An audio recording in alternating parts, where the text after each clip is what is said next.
Aidan was a monk on the island monastery of Iona, which was in the kingdom of Dalriada in southwest Scotland. And in the year 635, the elders of Iona sent Aidan to Northumbria to take over the bishopric that King Oswald was trying to found there. Oswald gave Aidan land on Lindisfarne, and with the king's help, Aidan was successful in helping Christianity take root in the new kingdom. Aidan made sure his monastery on Lindisfarne was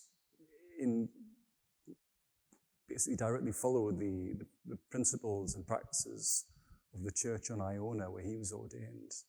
The monks lived very humble, ascetic lives.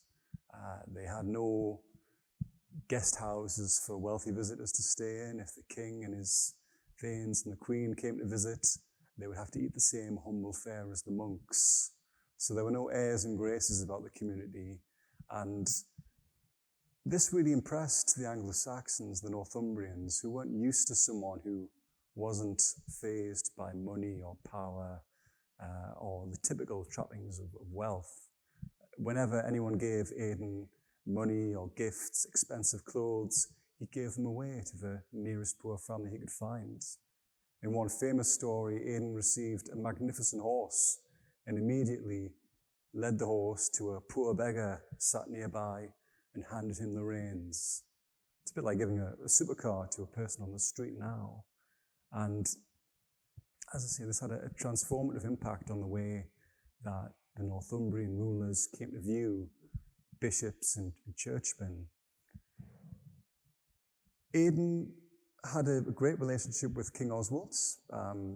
He was very impressed when, on one feast day, the king broke up a silver dish to hand out to a host of poor people who were assembled outside after there was no more food to give them.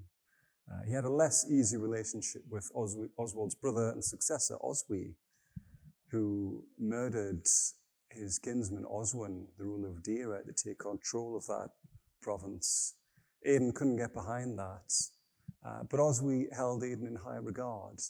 And although he knew Aidan followed the teachings of the Celtic Church, which were somewhat at odds with wider Roman Catholic practice, there was no question of resolving this issue while Aidan was still alive.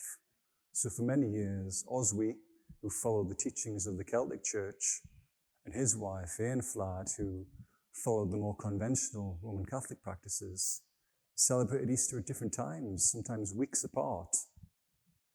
And as I say, it wasn't until Aidan died that this would be resolved at the Synod of Whitby, which we'll talk about shortly.